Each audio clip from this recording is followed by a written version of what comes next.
大家好，我是小豪。我知道有不少朋友对于使用保鲜膜蒸蛋糕心存疑虑，那今天我就分享一款无需使用保鲜膜的巧克力蒸蛋糕做法。我直接用 Cadbury 牛奶巧克力，外面很容易买得到，当然其他牌子你也可以用。弄成小块，隔着热水比较容易融化。加一些油，融化之后的巧克力就不会重新结块了。隔着热水让它融化。这一份35克的巧克力适合2个鸡蛋的配方，可以做出一个4寸小蛋糕。而我今天要做4个鸡蛋的配方，所以需要双倍的巧克力，一共70克。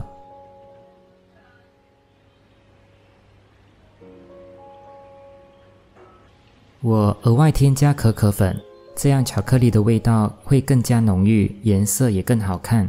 如果没有可可粉，你可以不放，然后在面粉那边补上相同的分量就可以了，搅拌均匀即可。这是一个加高的6寸戚风模具，比一般的6寸模具更高一些。边上刷油和底部垫上烘焙纸，方便脱模。低筋面粉容易结块，先过筛。补上半茶匙的泡打粉，帮助膨发。制作今天这款海绵蛋糕，打发好的蛋糊经不起长时间的等待，所以该准备的功夫都准备好之后，我们才开始来制作蛋糕。我用的是4个中号鸡蛋，但其实大小鸡蛋你都可以用，影响不会太大。如果你实在担心的话，那就用跟我相同大小的吧。去掉蛋壳一个是50克左右，给你做个参考。准备60度左右的温水，鸡蛋隔着温水打发的效率会比较高。先用低速把鸡蛋打散。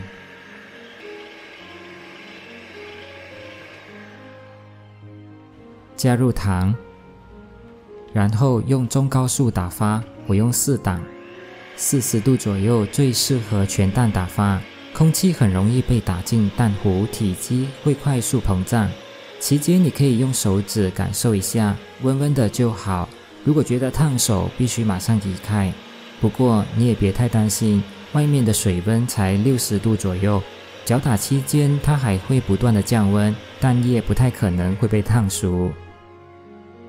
5分钟之后，蛋糊已经变白，体积也发到原来的3倍大。继续用低速搅打，我用1档，主要是消除大气泡。继续再打个3到5分钟，蛋糊会变得非常细腻，状态也更加稳定。随便画一些图案，花纹也不容易消失，表示蛋糊已经打发好了。分3次拌入低筋面粉，用刮刀或蛋抽都可以，手法都是类似这样，把面糊提起来，面粉会自然散开，这样比较容易拌匀。搅拌的动作要快，但是力度要放轻。全蛋打法做蛋糕，我们一定要特别留意消泡的问题。首先，蛋糊尽量打久一点，整个搅打过程至少10分钟。蛋糊会变得比较硬，也比较稳定。另外，面粉拌到看不见干粉就可以了，尽量避免过度搅拌，因为搅拌次数太多，面糊最后怕会撑不住消泡。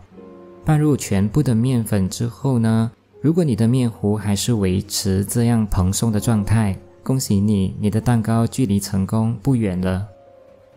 巧克力酱最好还是保持温热。先加入一部分的面糊混合均匀，面糊的量可以多一点，我给的量太少了，所以拌匀后稍微浓稠了一些，太浓稠会比较难跟面糊混合均匀。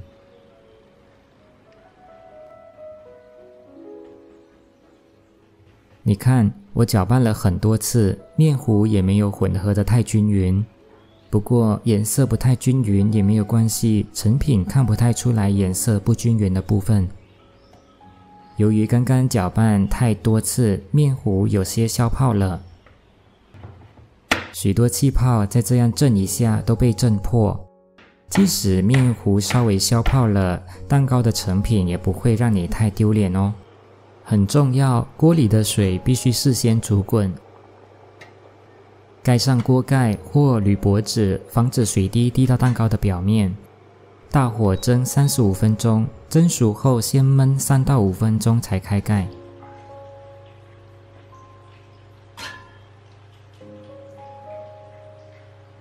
哇，巧克力的香味太香了！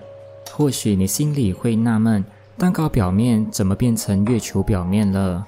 没有办法，因为面糊消泡，许多气泡在蒸制的过程中破裂，才形成这些坑洼。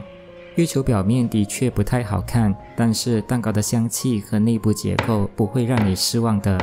侧过来轻震几下，蛋糕会与模具自动分离。底部再往上推，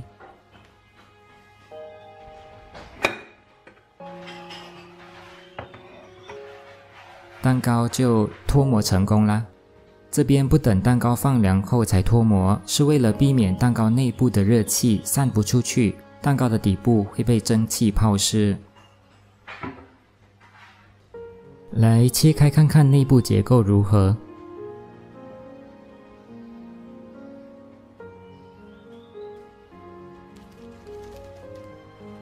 内部绵密的气孔分布均匀，蛋糕非常的松软，回弹力十足。做海绵蛋糕最头痛的问题就是面糊特别爱消泡，再加上巧克力又是让面糊消泡的大魔王。大概有几点你可以留意一下的。第一，面糊尽量打久一点，打硬一点，整个搅打过程至少10分钟，这样面糊会比较稳定。第二，面糊打发好了之后，后面一连串的搅拌动作不要暂停太久，所以事先把该准备的功夫都准备好之后，才开始制作蛋糕是很有必要的。第三，拌入面粉的动作要快，但是力度要放轻，拌到看不见干粉就可以了，尽量避免过度搅拌，因为搅拌次数太多，面糊最后怕会撑不住消泡。最后，巧克力酱不管你是用植物油或是黄油，都记得要保持温热，60度左右最合适，这样也可以减少消泡的可能。这款巧克力海绵蛋糕我不能说是零失败，但是对于巧克力控而言，你绝对要试一试。巧克力酱再加上可可粉，其中的浓郁程度可想而知了。今天就分享到这边，如果你喜欢这个食谱，请给我点个赞，也可以订阅我的频道小豪厨房，并打开小铃铛接收最新视频的通知。谢谢你们的收看，我是小豪，我们下期再见。